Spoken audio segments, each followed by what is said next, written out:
जय मल्हार. आई राजा वद वद, येडेश्वरीचं वद वद, काळेश्वरीचं चांग भले.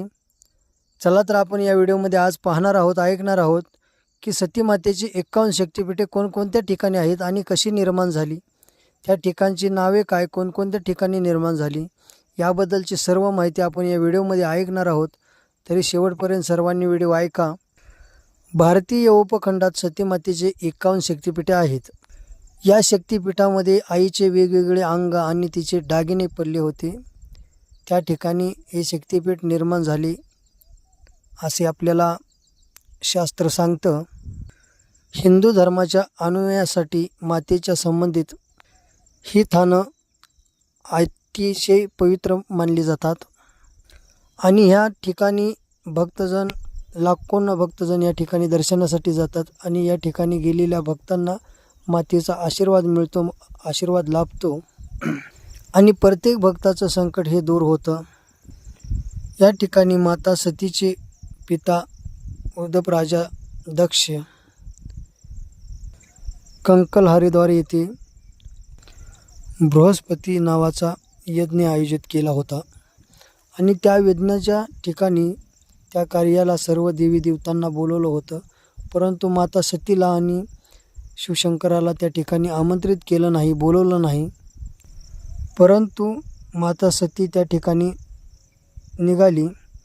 शिवशंकरांनी आज्ञा न देताही त्या ठिकाणी माता सती गेली आणि त्या ठिकाणी जाऊन माता सतीने आपल्या पित्याला म्हणजे वडिलाला विचारलं की सर्व देवी देवतांना तुम्ही आमंत्रित केलं, मग आम्हाला का नाही?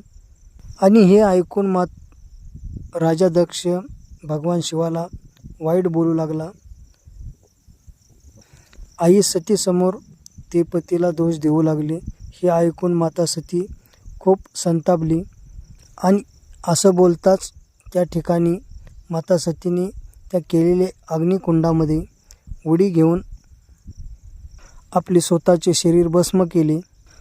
आणि ज्यावेळेस भगवान शिवाला हे कळलं त्यावेळेस क्रोधाने भगवान शिव लाल झाले आणि आपल्या जटाला पिळा घालून जटा आपटल्या. त्यानंतर त्यामधून वीरभद्राचा जन्म झाला.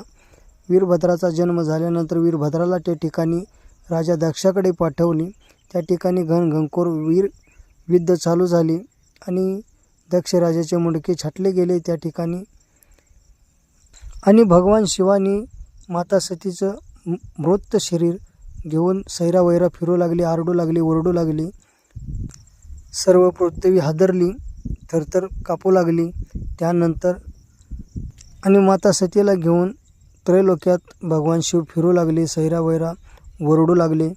आणि सर्व ही पाहून श्रीहरी विष्णू म्हणाले, असं जर चाललं तर सगळी पृथ्वी नष्ट होईल. यामुळे त्यांनी सुदर्शन चक्र सोडलं आणि माता सतीचे वेगवेगळे शरीराचे भाग केले आणि ते भाग वेगवेगळ्या ठिकाणी पडले. तर ते कोणकोणत्या ठिकाणी पडले आपण पाहूया. 51 शक्तिपीठे कशा प्रकारे झाली. यापैकी पहिलं शक्तिपीठ आहे हिंगलाज शक्तिपीठ. हे शक्तिपीठ पाकिस्तानच्या कराचीपासून उत्तरेस 125 किलोमीटर अंतरावर आहे. पुराणानुसार या ठिकाणी मातेचं मस्तक पडलेलं होतं. त्याची शक्ती कोटारे आहे, म्हणजेच भैरवी कोट्टेदिशी. दुसरं शक्तिपीठ आहे साकरमाता. हे शक्तिपीठ ही पाकिस्तानातील शुक्ल स्टेशनजवळ आहे. काही ठिकाणी या स्थानाला लोक बिलासपूर नैनादेवी असेही म्हणतात. या ठिकाणी देवीचा डोळा पडलेला होता. याला महिषामर्दिनीसुद्धा म्हणतात.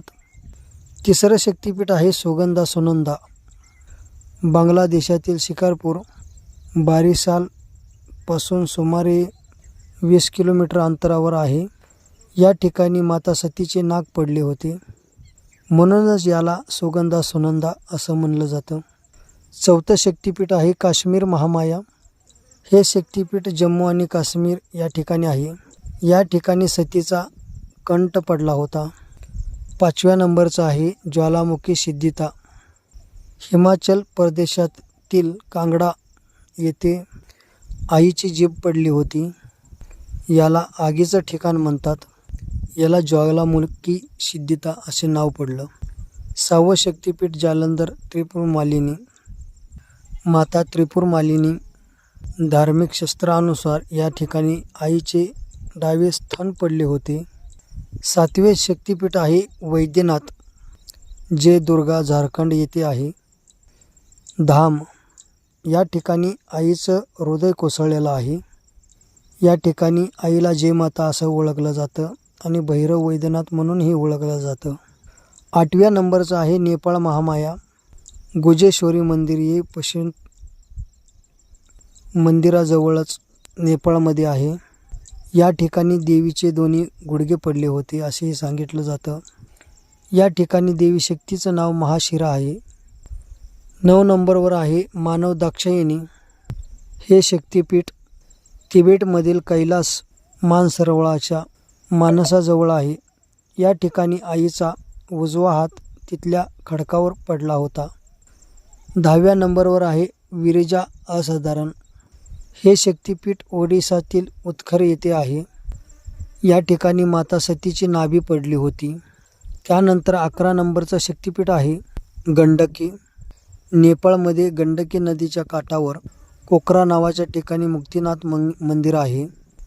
या ठिकाणी मातेचं डोकं पडलं होतं.